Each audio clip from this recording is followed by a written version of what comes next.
一位母胎单身多年的男士呀，这2天遇到了一个比高考还难的考试。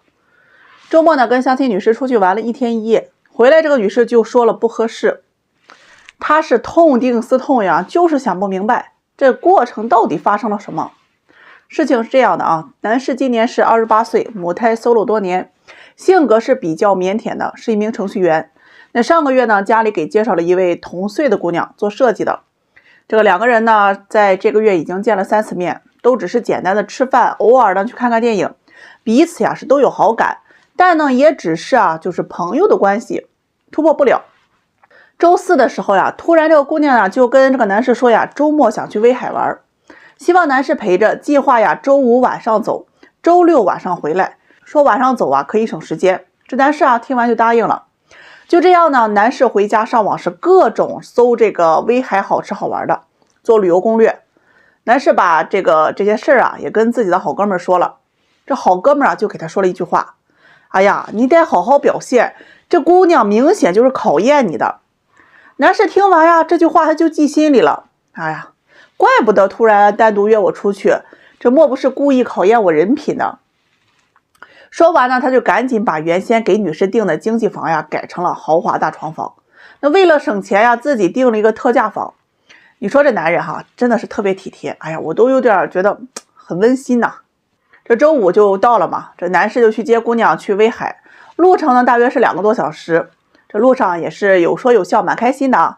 这一路到了晚上，这2人就去路边买了一些这个烤串和菜去了酒店，准备按照计划入住。谁知道女士说自己忘带身份证了，就没法去开房间，不行的话就要一个套房，用男士身份证入住，就是那种一个大屋里面2个卧室那种。男士一听就让女士放心，别着急，我去前台给你问问，我想办法解决。这去了前台一问呢，人前台说没身份证可以登记一下，现在公安都联网，是允许入住的。哎呀，就这样2人按照原计划女士住了豪华房，男士住了经济房。这住下之后2人就在这个女士的房间里面吃饭，毕竟豪华房间大嘛。吃饭的这个功夫这个姑娘就说辛苦1天了，要不喝点酒吧。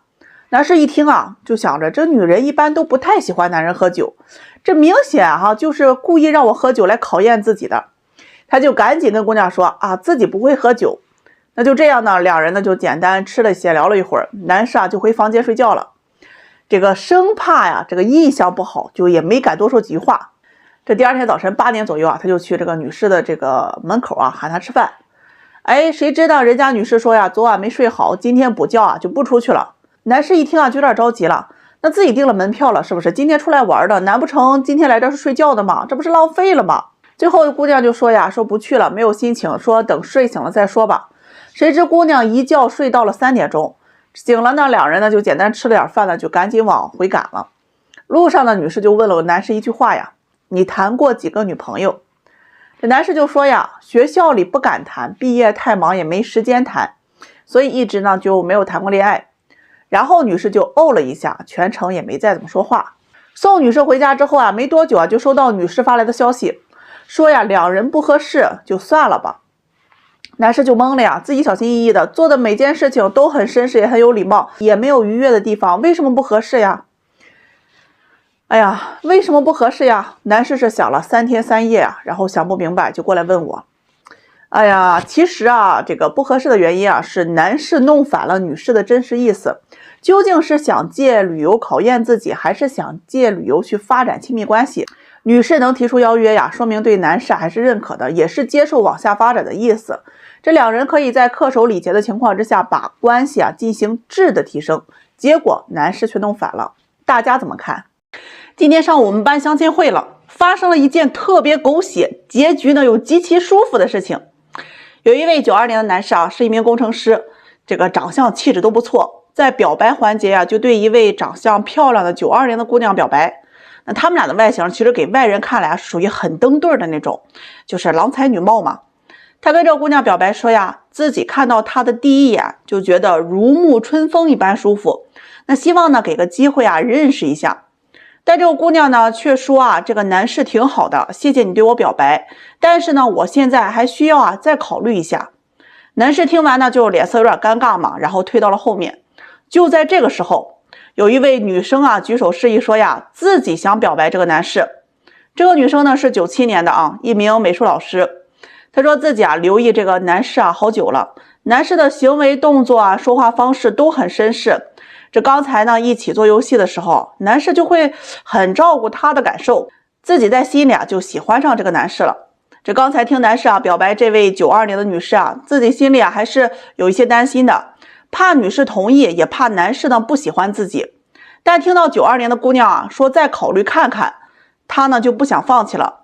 她对男士说啊，如果你喜欢的姑娘不接受你，你可以接受我吗？我很温柔，可盐可甜，也会对你很好。你刚才照顾我的样子呀很暖，我也想有机会去温暖你，可以吗？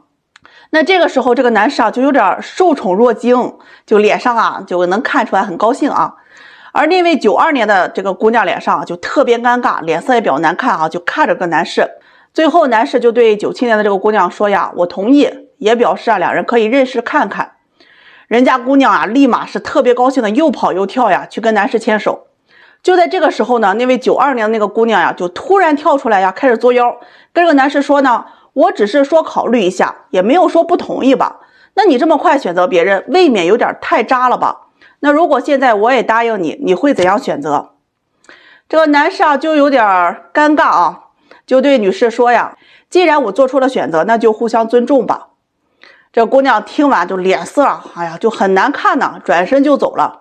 相亲会呢也继续往下进行。虽然过程很狗血，结局啊却让人是极度舒适啊。我想对那位92年的女生说呀，不知道你所谓的考虑是希望以朋友之名继续考察对方，还是想看看对方有没有当舔狗的潜力？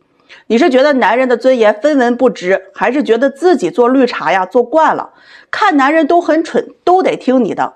你丝毫没有对一个对你表白却爱而不得的男人有任何的同情心，反而难过的点呀是自己的虚荣心和面子受到了打击，备胎转身爱上了别人而不甘心。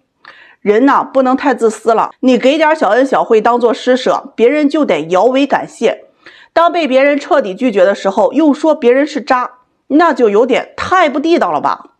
今天呢发生了一件很尴尬的事情，一位88年的姑娘呢，身高大约在这个160左右，有点偏胖，本科学历，在私企啊做行政管理的。她呢来找对象，说自己啊有些着急，亲戚家的这个妹妹啊都结婚了，有孩子了，都会打酱油了，说自己啊也不想再耽误了，想抓紧找对象。问她想找个什么样的，她说自己啊要求不高，就2个条件，一呢是想找市里有房子没有贷款就是全款，二呢是想找工作稳定呢，要求啊是事业编或者是体制公务员，年龄和自己差不多就行。这个时候哈，旁边一位这个98年的姑娘她就听见了，她呢是这个本科学历，身高啊大约在165左右，年轻嘛，衣品也不错，也会打扮，在这个国企上班。她呢就对这个88年的姑娘说呀，你要求条件怎么这么高呀？有多少男的房子是全款呀？那公务员他也不多吧？我找本地有房子的，有贷款我也接受，工作稳定就行。听的这88年的姑娘呀，是立马就着急了，好心劝起来这个98年这个姑娘，你呀太年轻了，你不知道物质条件对婚姻有多重要。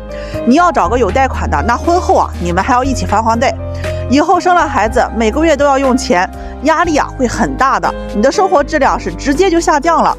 还劝这个姑娘说呀，找个有钱的或者是有权的，现在男人啊都靠不住，万一哪天啊他对你不好，你起码还有钱花，总比嫁给个穷鬼好，最后离婚啊什么也没有，白白付出了几年青春。这98年的姑娘听了之后啊，也是丝毫不客气，就直接怼了过去，说大姐你怎么这么有经验，到现在还没有嫁出去？你比我大了整整10岁，还在私企做行政，你也没有比我优秀吧？长相身材也不如我，要求却比我高那么多，你本来就是个失败的例子，为什么要劝我怎么找对象？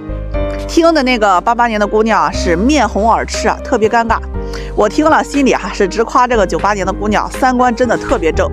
很多明明自己就是婚姻失败者却出来散播这个毒鸡汤，给未婚姑娘的几条忠告，说婚姻不幸福，没钱的婚姻更不幸，几婚离了都能找未婚的，还有那些说着千万别委屈自己别将就，造成了很多的这个未婚姑娘的择偶标准是越来越夸张，彩礼呢是越来越高，变着法想占男人便宜，一边想要女权呢，一边又想什么都不付出，坐享其成，不劳而获。那些毒鸡汤是让结了婚的想离婚，未婚的呢不敢结婚，真的是害人不浅。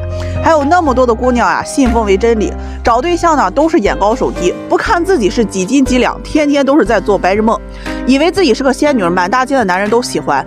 真想对这位88年的这个大龄姑娘说呀，你算计的那些你看不上的男士他们也看不上你，而你想认识的那些男士他们更看不上你。你再这样挑三拣四真的可能要孤独终生。大家一定听说过这个说法，就是中国单身人口超过了2个亿，男单身呢是比女单身多了3000多万。昨天呢，我是看了一篇文章呢，显示就是首先呢是外国的女性是有很多呢是加入到中国。其次呢，女性的寿命是比男性要长5年，所以中国男女比例实际整体是女多男少。这其中呢，有至少5000万呢是老年单身女性，另外呢还有几千万职场女性是散落在这个机关单位，你像外企还有国企、私企等等。而大量的这个单身男士就主要集中在这个农村，致使目前呢形成了3大光棍体系。一是呢农村男光棍，二是职场女光棍，三呢是老年的女光棍。因为大多数这个女光棍找这个对象条件真的是高的吓人，要房要车要存款，男的呢又结不起婚，女的呢又不想嫁也不想将就，所以这3大光棍群体就没有办法去调和，前景呢就十分的堪忧，只能眼睁睁的看着别人是一对对的成家，自己因为呢错过找对象最好的这个时机而成了大龄光棍。现在的养老院也是越来越多了，光棍抱团养老也成了一种新的这个赚钱思路。若干年之后他们都在这个养老院里面相见，但是无儿无女养老院收不收那还不一定。我经常劝那些不论男女能早婚就早婚，因为当你结婚的时候年轻就是你最大的资本，尤其是这个女人，当你事业做到比男人还优秀的时候，你相亲就会发现你原本引以为傲的那些能力男人都不会看一眼。你认为的这个车房你自己都有，但是在多数的男人眼里他们并不在乎，更多的就是想找那些年轻性格温柔，而不是找事业型还有强势的这些女人。男人越早结婚呢，你们就会越容易摆脱以后这个光棍的风险。年轻你们遇到的女人呢，她们可以追求爱情，不看车不看房，看中的可能就是你的某一个点，只要你疼她就可以。如果你错过了，那你就要去面对现实，彩礼车房等等。所以单身伙伴们趁着年轻就抓紧结婚吧。今天呢，我拒绝了一个99年来找对象的姑娘。其实我现在的心情还是很复杂的。她的年龄真的很好，但是我不明白究竟是什么让她会有现在这种思想，择偶要求真的是非常赶要。这个姑娘呢是99年的，长发齐腰长相呢就是比较漂亮，而且看着也很文静。起初呢，我看到她的时候真的是很开心的，因为年龄好呀，但是我又特别害怕，因为这个年龄如果提的择偶要求很离谱的话，那就相当于一颗定时10年的炸弹，比大龄剩女比普信男那些都有过之而无不及。结果呢，就是你越担心他越来什么。这个姑娘呢，就是去年刚大学毕业，现在呢也没有上班，在家里去备考那个老师。父母呢亲戚就是催着她抓紧找对象。于是这个姑娘就跟我联系这择偶标准呢一共是9条，而且要求是缺一不可。这第一条呢就是净身高180以上，体重不能超过160。第二条呢是年龄在25到28岁，事业有成者，年薪50万以上。第三条呢是房子必须全款，在市中心，面积不能低于120平，而且是豪华精装修，可以拎包入住那种。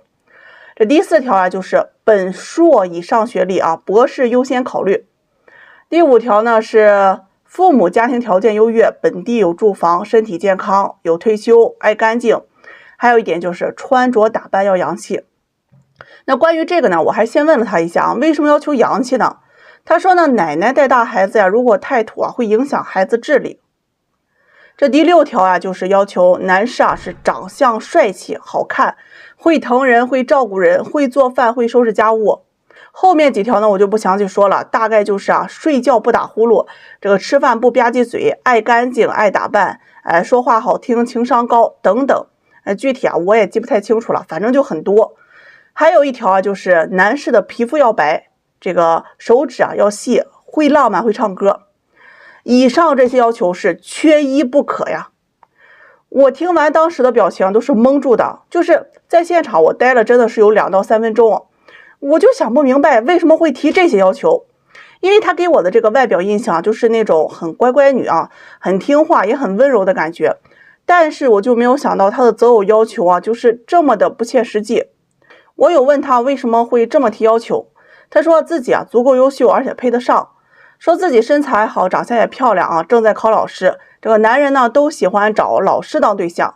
我听完了就劝这个姑娘，你把男人呢看得太肤浅了，你找对象只是寻求满足自己，却不看看自己有没有资本能够满足别人。说的现实一点，满足这种要求的男人，电视剧里都不敢这么虚构。最后呢，我就委婉拒绝了这个姑娘。我说啊，先回去安心考试，考上老师啊，在社会上历练一下，再来找对象。最后我想说啊，不论任何人来找对象，你只有先看清楚自己，才会看清楚你的婚姻。最后保佑啊，所有的这个小精灵们，你们许愿的时候一定要切实际一点。一位姑娘96年的，年前给她介绍了一个92年的男士，这2人性格都是属于那种比较慢热的。这加了微信啊，2人聊天啊都特别尴尬，这聊不下去啊，2人就不联系了。去年年底呢，这个男士啊因为工作调动，就去了离女士啊挺近的一个地方。这一看这么近啊，这男士就约女士出来见面之后，这感觉他就到位了。单身姑娘走一走，精神小伙抖一抖啊，2人就这么看对眼了，就这么联系起来了。那从那天见面之后啊，男士是每天啊都找她聊天，这个话题啊基本都是没话找话，就聊聊工作啊生活之类的。周末呢没事，2人啊也会出来一起吃个饭，去看看电影。这姑娘说呀，自己性格呀本身就已经比较慢热了啊，但是男士啊是比她还慢热，聊了2个多月，见面也只是吃饭看电影，从来不主动牵她的手。这个为了给男士制造机会，姑娘每次都故意去看电影，这个黑灯瞎火的嘛啊，靠得又近，走路也是故意不看路。可回啊，这个男士就是老老实实的，他又纳闷了，难不成是不喜欢自己吗？他就越寻思越不是个事儿啊，自己是个女孩子，这主动去拉男人的手，这多丢人呢。他就语言加行动啊，就暗示男士啊。可是理工男的思维啊，就是你冷了给你倒杯水，不知道给暖和手啊。这最后啊，男士呢就跟他保持距离的又聊了2个多月。这姑娘实在是开不出口啊，这上个周啊就过来找我说她对男士啊就挺有好感的，这都4个多月了，这也没什么进展，说能谈就谈啊，不谈也不耽误时间了，怎么自己啊还热脸贴冷屁股了，就不讨好了呢？听完呢，我就答应这个姑娘说我去问问这个男士的意思。谁知问了人家男士呢，这个男士就说呀，那他也没有主动说喜欢我，我就以为他不喜欢我，时间还不到，我就不敢靠近呢。哎呀，听完我就觉得好无奈呀，人家姑娘不喜欢你，和你聊工作都能聊4个多月，这原本一个慢热的姑娘硬是给你逼急了。你呢去买束花约姑娘吃个饭啊，表达一下心意。接着这男士就说了一句，那还用买戒指吗？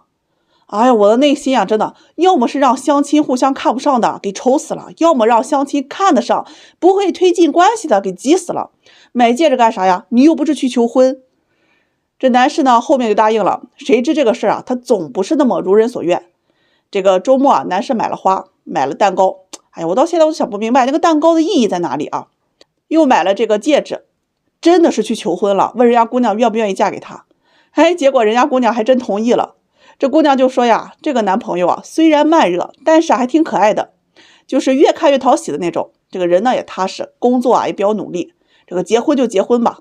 说着呢，这2人就约好了这个5一啊回家见见父母。你看这个最后想说呀，男士们单身在外呀，缺少关爱，少喝点酒，多吃点菜，遇到姑娘能爱就爱，勇敢争取，别怕失败。我跟你们说呀，做红娘这么长时间了，我见过最多的就是后悔的人。怎么说呢？有句话叫做这个不好，下一个更好，对不对？但事实是呀，大多数都是上一个更好，很多人呢都栽跟头啊，栽到下一个上面去了。大约5、6年前呢，我刚做红娘不久啊，就有一个姑娘是一名护士，个子挺高，皮肤也挺白啊，长得反正挺漂亮的。曾经呢给她介绍一位男士，比她大了2岁，跑物流车的。这个每次两人见面啊，男士啊人家都比较体贴啊，给女士啊带自己包的这个水饺，也包括这个包子啊、馅饼、馒头啊等等，什么都有。平常呢他有空啊就去约这个女士出来啊，带她看电影啊、逛街啊、买东西。女士家里有个什么事情啊，他都会啊帮忙。这个逢节假日啊，这个男士也会开车不远几个小时的车程呀，把她送回家。只要他发工资啊，就会给这个姑娘买衣服。姑娘想做什么，男士只要有时间啊，都会陪着。两人呢就这样谈了快1年啊，但最终啊，因为女方家里人的一句话，他就想分手了。那个时候呢，女方家里人呢就觉得男士的工作不太稳定啊，跑车呀，经常是2班倒嘛，不安全，赚的也不多，而且家里是农村的，就提出啊，说是让女儿来分手，认识其他的男人。于是这个姑娘呀，就没打一声招呼，是直接删除并拉黑了这个男士。后来呢，她又相亲了3、4个，都不如啊这个男士对她好，很多呢她也没有太多的感觉。最后呢，她就听家里人啊嫁了一个这个工作也稳定、有车有房的男士，彩礼呢要了16万，两人呢就这么结了婚。她跟我说呀，这段婚姻她并不开心，因为男士啊也不喜欢她，对她呢也不是很好，彼此啊就是搭伙过日子型的。婚后呀各自忙各自的，感情啊越来越淡，基本啊都是没有话说。这不到1年呢，他就提出了离婚，退还了男方彩礼10万呢，是净身出户。离婚之后啊，他是越来越后悔啊，错过了曾经的那位男士，想来想去啊，还是以前那个男士呀对他好。这今天上午啊，他就过来找我啊，我是一眼就认出他来了，变化还是蛮大的啊。他呢就问我这个男士结婚了吗？我直接就跟他说呀，我说男士已经结婚了，并且人家都有个女儿，婚姻呢也挺幸福的，自己开了店，做了生意啊，也不跑长途了。在城里啊也买了房子了。这姑娘听完呢就忍不住啊哭了好久。哎呀，我能说什么呀？我只是给她递过去纸巾啊，让她擦擦那后悔的眼泪。这后悔的原因是什么呀？我觉得应该是她经历啊后面那些迷茫不堪、荒诞不经的婚姻之后啊，发现没有男人像这个男士一样对她好了。其实后悔的本质啊，就是她没有遇到一个更好的人。这不是有句话说吗？自己选的路啊，你跪着他也得走完。我又不是神仙，你跟我说完后悔，我能哗的一下给你憋回去吗？我有那能耐的话，我先给自己花回去啊！哎呀，我就觉得我自己啊是最适合做生意的了，倒腾镜子和后悔药。那镜子啊，我就专门卖给那些没有自知之明的家里缺镜子的；这后悔药呀，我就卖给那些后悔啊想吃回头草的。要是有大老板眼光好，看上我投资我呀，我有预感我能是下一个马云。越想越靠谱。我这刚去给别人介绍对象回来呀，我就发现有些姑娘找对象，我真的想说一句啊，你脑子那是瓦特了吗？相亲刚见面一上来就跟人家说啊，我脾气不好，不会做饭。哎，你说这话什么意思呀？你是在宣示主权吗？这有一对相亲男女啊，上周呢给他们约好了要周末一起见个面。这两人刚见面啊，男士对这个姑娘确实挺满意的，因为这姑娘长得比较有眼缘啊，大高个，身材也挺好，男士一眼就看上了。就更加的小心翼翼的去认识啊，生怕他自己表现的不太好，对方不满意啥的。人家姑娘呢上来就问他啊，工作怎样，住哪里，车房情况等等。男士虽然觉得有那么一点直接，但他想着呀，相亲可能就是这样，就如实回答了。这回答完以后啊，这个姑娘就感觉还不错啊，挺满意的，就跟这个男士继续聊了一些家常话题。两人就这么认识了有一会儿啊，姑娘突然之间就跟这个男士说呀，我这人吧，脾气不太好，也没什么耐心，不会做饭，也不爱做家务。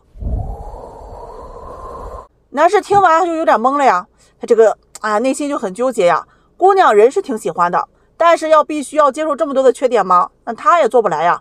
于是男士就跟这个姑娘提出来啊，这个脾气不好啊，这没关系，咱们都是相互的，互相迁就一下嘛。你不会做饭呀，没关系，那我做饭，你收拾碗也行。家务咱们一起慢慢学，一起打扫嘛。话还没等说完，人家姑娘就说呀，我这脾气我改不了，我不会做家务的，碗更加不会收拾。男士听到这儿就有一些不愿意了啊，这不是故意在抬杠，故意为难人吗？就直接怼这个姑娘，那你结婚准备什么都不干吗？谁知姑娘说呀，对呀，你要是想娶我的话，你就是要接受我的缺点，那我也提前告诉你了，我这些我确实是改不了。你过来呀！最后这个男士就觉得女士这样他就有些特别接受不了，两人认识了有半个多小时就说了这个不合适就分开了。哎呀，我听完之后我就很纳闷为什么有些姑娘一上来就喜欢说自己脾气不好呢？我就想问问这些喜欢说自己脾气不好的人，你们有没有在工作简历上，在面试当中跟他们说本人脾气不好的？那有没有上班的时候对自己领导说我脾气不好，你别惹我？有没有对那些长得又帅又多金又有钱的人说我脾气不好的？那恐怕是巴不得表现出来自己脾气又温柔又善解人意的吧。那为什么会跟男士相亲一上来就说我脾气不好，比较懒，不爱做家务？能说这种话的多数是对下位者使用的。这种话它其实就是一种排除自己义务增加对方义务的行为。我都说了我脾气不好你要是还来招惹或者是追求我的话，你就是应该毫无怨言的去忍耐我的脾气。所以一旦有人对你说出我脾气不好这种话的话，你就应该知道你在对方的心里是什么地位了。那当然还有一种情况，确实对方是委婉的表示歉意我脾气可能不太好改。像这种情况的话，我还可以理解。我就很难理解那些一上来就说要找有车有房年收入几十万的，然后再附加一句我脾气不好不会做饭。干嘛呀？你脾气不好不会改吗？你不会做饭不会学吗？你这么一副理直气壮的嘴脸，你要对谁说呀？能说这种话的人真的在明知道自己有性格缺陷的情况下，不仅没有降低对方的物质要求和性格要求，还在变本加厉的让对方接受你的一堆的臭毛病。哪怕你觉得自己脾气不好那你对人家要求低一点，他愿意去迁就你，你可以接受他没车没房，我相信有这样的男人愿意去接受你。反而是你自己一副理直气壮的嘴脸，看了就让人上火。你要对方有车有房，条件优秀，还要接受你的臭脾气，也没有任何要补偿的意思。总之物质条件要迁就你，还要迁就你作妖情绪的嘴脸，如此歪歪的三观，以脾气不好为荣，乐于告诉追求者去测试男人的服从性。在这种没有人格平等观念的人眼里最憧憬的就是无论自己怎么发脾气，对方都得去舔他的脚趾头。这种人早晚自己作妖死。遇到这种人说这种话的直接怼回去，你脾气不好，我脾气也不好。最近找我许愿的伙伴们是越来越多了，那许愿池里面的王八他都听不下去，都离家出走了。今天给大家分享一个征婚信息此条视频呢，无房无车身高不够的男士们得罪了请绕道而行，因为这条征婚呢跟你没关系。一位远在成都的姑娘跨越了半个中国 IP 找到了我。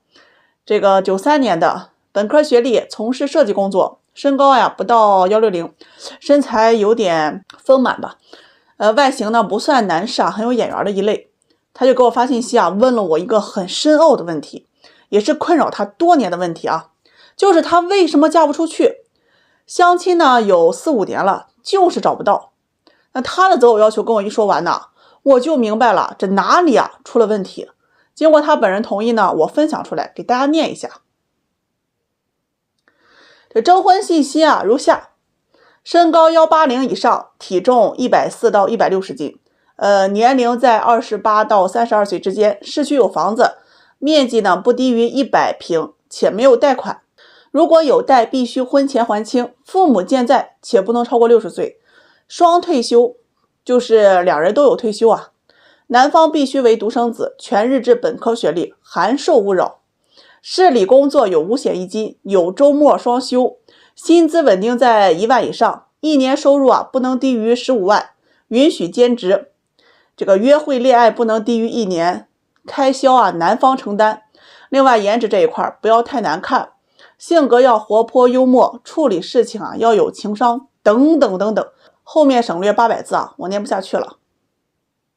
作为红娘呢，我应该心地善良，有耐心。对待这样的要求一定要体现出我的爱心来。毕竟能提出这样的要求，人家肯定是综合考虑过的，这自身条件肯定他有过人之处的，起码小脑发达才能想那么多。所以作为红娘一定要去理解和尊重。谁让我选择了这个行业呢？何况咱还是心理咨询师，所以更应该体贴入微。俗话说忍一时风平浪静，退一步乳腺增生都是女人，凭什么让你？你看看你的条件一出来，那不就是天方夜谭吗？说你青蛙想吃天鹅肉，都是抬举青蛙了。整天问我为什么为什么？你看看全国下来能有几个人符合要求的？这王思聪年龄都超标了吧？忍一忍，忍一忍。姑娘呀，你这要求啊确实有点高了，这毕竟能符合这个要求的男士啊，人家对外形各方面他都是有要求的。他呢就反过来问我呀，我这要求高吗？现在男人车房收入这些不都是基本的吗？那其余条件我不就是要求个家庭条件之类的？我呢就反问这个姑娘，你为什么找到我呀？她说呀，我看你的粉丝呀是全国各地的都有，要是啊这个外地啊有优秀的男士啊，年薪几十万，能帮我安排工作的，有车有房的，那我也可以考虑。本地的红娘给我介绍的都不是很好。哎呀，我就纳闷了，这个姑娘脑子里面装的是浆糊吗？怎么就想不开呢？